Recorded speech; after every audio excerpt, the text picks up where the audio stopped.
Hey everybody, welcome back to my channel. I'm Jessie Nealand, and today we're going to be talking about part 2 of the series on the outsider body image avatar and common characteristics that the outsider tends to see in their life. So you can go back and check out the first video that I made last week on the first characteristic that the outsider often displays. Today we're going to be talking about number 2, which is that they tend to self-identify as highly sensitive, intuitive, empathic, and or emotionally intelligent.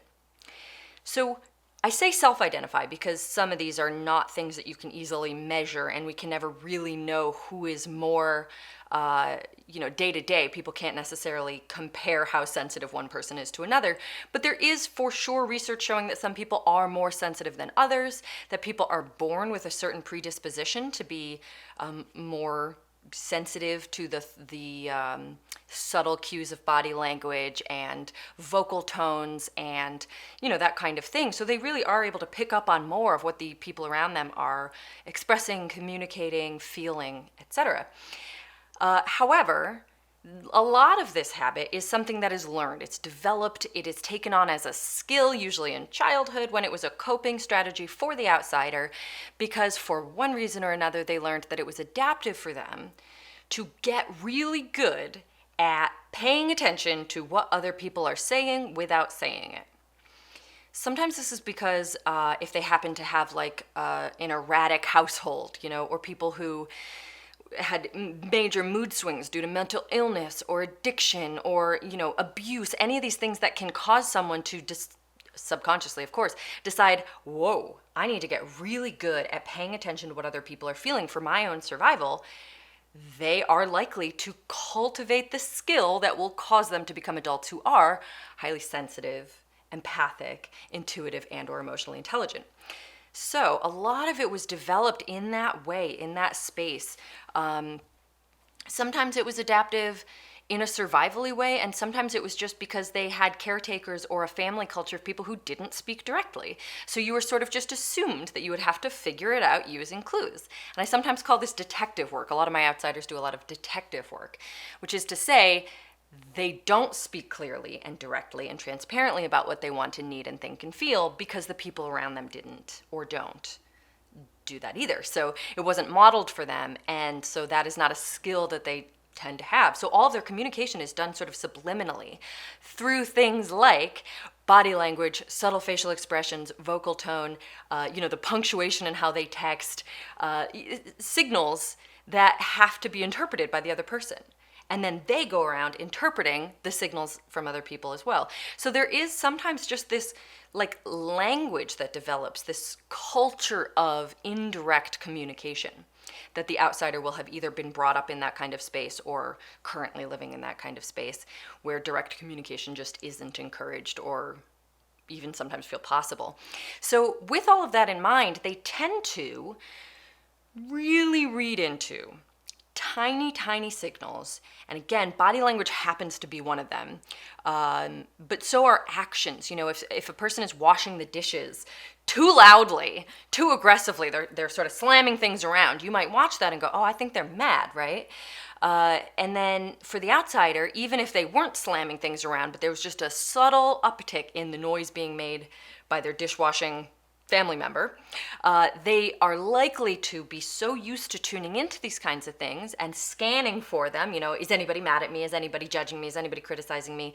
That kind of thing is so in their minds already that they will often interpret it as such. So it'll be a big part of the outsider's life experience to say to a partner, for example, hey, I know you're mad at me because of how you were washing the dishes.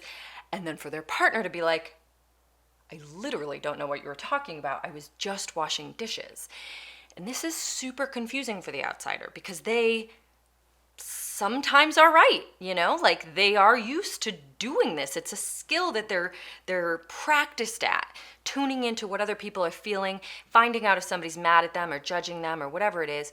And so when they are confronted with a reality of somebody saying, that's not true, I'm not mad at you, it often just does not compute. And it can feel like gaslighting, and sometimes it even is gaslighting because a lot of people who want to gaslight others will find an outsider to do it because they know the outsider already doesn't trust their judgment because of this constant habit, not all of them, of course, but sometimes this is what happens, is a constant habit of being like, hey, I can tell you're mad at me, and having people be like, no, I'm not. And it's super confusing, and it ends up with the outsider often having like two entirely different realities. One inside themselves where they are sure people are mad at them, and one that they might call like their logical self or their conscious self, or, you know, whatever it is, that is not that. You know, where people say, no, I'm not. I would just tell you if I was mad at you. And they're like, I don't think you would, but okay. So this is the reality the outsider is often steeped in. So when they say they're highly emotionally intelligent, sensitive, intuitive, etc., it's a bit of a double-edged coin, because some of those things are incredible gifts when you have them. But that's not exactly what the outsider is meaning when they use it, unfortunately. What they are often meaning, even if that's the foundation, is this other layer on top, which is sort of an anxious pattern of searching for negative details, searching for proof that people are upset, searching for proof that there is about to be a fight, searching for proof that they've let someone down, that they're disappointed, that they're angry. So they're searching for the negative. And of course, they're more likely to find it, because that's how our brains work. And they're more likely to convince themselves that it's there, even when it's not. And when you're anxious, this is easy to do. Because when you're anxious, everything seems scarier and harder and worse and more dangerous. Like, that's how our brains work. So from an anxious place, the outsider is often perceiving other people as either disconnected or about to disconnect with them through a fight or a criticism, or, you know, getting ready to abandon them or something, even if they're not, even if they were neutral, or even if they were positive, you know? So this is a self-reinforcing pattern that causes the outsider to feel even more like an outsider, even less connected, and to have an even bigger tank of unmet need for secure attachments and connections.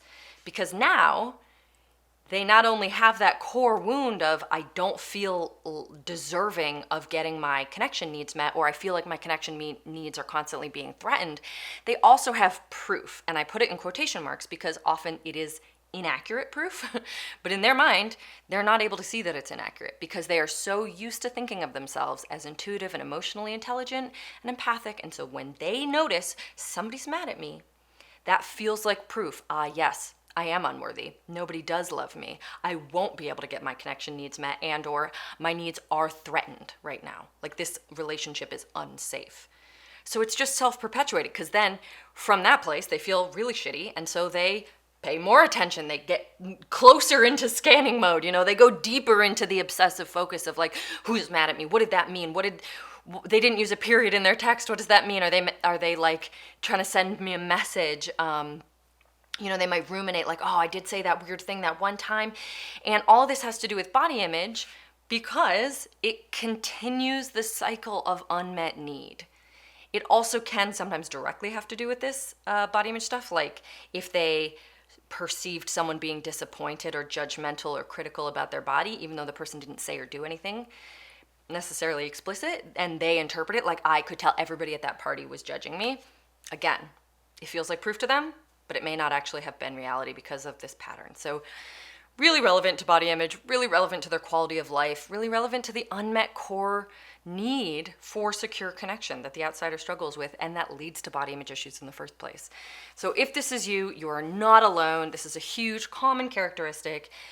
You may just find that the outsider's path to body image healing, body neutrality work, is gonna resonate with you best, because this is square in the outsider's ballpark. That's it for today. Tune in next week, and I will have another common characteristic for you about the outsider. Thank you for watching, and I will see you next time.